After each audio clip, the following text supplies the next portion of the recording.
Halo teman-teman, kembali lagi bersama saya di obrolan fisika. Topik pembicaraan kita kali ini adalah hukum Biot-Savart. Pada tahun 1820, Oersted, seorang ilmuwan, menemukan bahwa arus listrik yang mengalir pada sebuah penghantar itu dapat menghasilkan efek-efek magnetik. Hal ini bisa ditunjukkan ketika ada sebuah kawat yang dialiri arus listrik dan di sampingnya diletakkan kompas, maka jarum kompasnya itu akan berubah dan berbeda daripada kompas itu diletakkan di samping kawat yang tidak dialiri oleh arus listrik. Nah, untuk mengetahui arah medan magnet, di sini kita memakai aturan tangan kanan, jempol sebagai arah arusnya, dan 4 jari selain jempol itu sebagai arah medan magnetnya. Contohnya, jika ada arah arus ke atas, maka ini 4 jari selain jempol itu mengarah ke dalam. Lalu ada arus mengarah ke kiri, maka arah medan magnetnya itu ke bawah. Atau arusnya mengarah ke kanan, arah medan magnetnya itu ke atas. Nah, hukum Biot-Savart sendiri ini ditemukan oleh dua ilmuwan. Kedua ilmuwan itu adalah James Baptiste Biot dan Felix Savart, yang mana akhirnya nama hukum ini diambil dari nama kedua ilmuwan tersebut. Jadilah hukum ini bernama hukum Biot-Savart.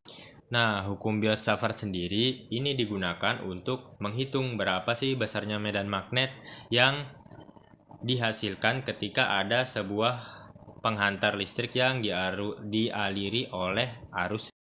Nah, menurut Biot-Savart sendiri, arus yang mengalir pada kawat itu bisa dilihat sebagai banyak elemen kecil arus yang mengalir pada elemen kecil kawat. Jadi, bisa dinyatakan elemen kecil medan magnet yang dihasilkan dari elemen kecil arus yang mengalir pada elemen kecil kawat dengan rumus ini.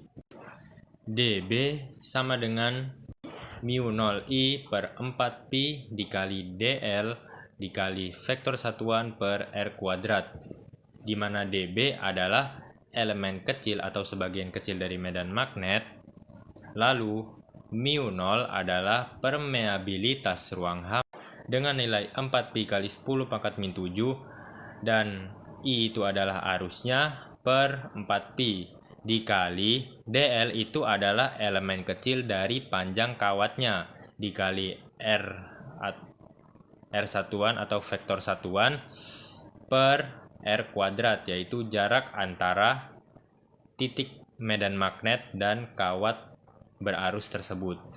Jadi singkatnya, medan magnetnya bisa ditemukan dengan cara mengintegralkan rumus tadi. Dikarenakan tadi kan hanya elemen-elemen kecil, ketika kita mengintegralkannya maka itu akan menggabungkan semua elemen-elemen itu. Dan rumusnya seperti ini. Nah, di Biot-Savart sendiri ini ada dua jenis kawat yang dialiri oleh arus. Yang pertama adalah kawat lurus berarus, yang kedua adalah kawat melingkar berarus. Jadi, mari kita bahas satu persatu. Nah, pada kawat lurus berarus itu contohnya kayak gini. Ada kawat panjang yang dialiri arus. Nah, lalu ada medan magnet di titik P. Cara mencari medan magnetnya kita dapat menggunakan rumus B sama dengan mu 0 I per 2 pi kali A. B-nya ini medan magnet yang kita cari. Mu 0 tadi permeabilitas ruang hampa. Lalu I-nya itu arus.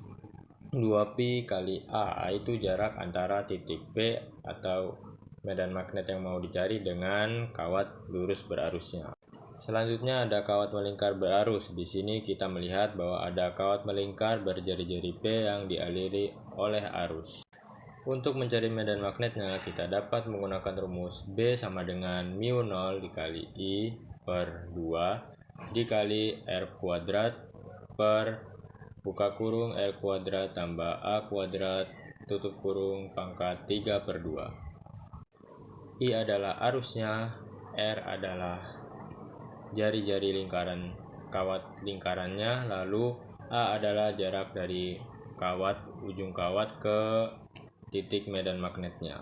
Lalu ada juga kondisi di mana medan magnet atau titik medan magnet itu berada di pusat kawat lingkaran, jadi ia tidak memiliki jarak dengan kawat lingkarannya.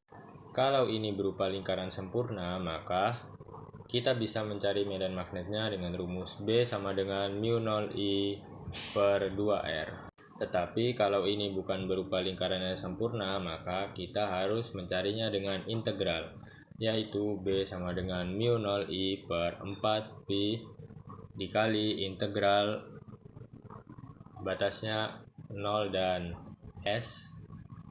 Nah, S di sini apa? S di sini adalah definisi dari lingkarannya. Misal lingkaran itu berbentuk setengah lingkaran, maka S di sini setengah. Kalau lingkaran itu berbentuk 3/4, maka S-nya 3/4.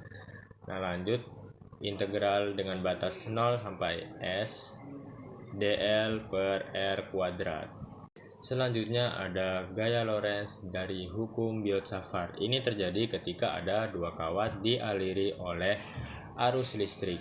Nah, cara mencarinya itu bisa memakai rumus F sama dengan IL kali B. Nah, tapi rumus ini bisa digunakan ketika panjang dua kawat itu konstan. Nah, kalau panjangnya itu berubah-ubah seperti ini, maka kita mencarinya dengan integral. F sama dengan integral dengan batas X1 dan X2 I dikali B dikali DL.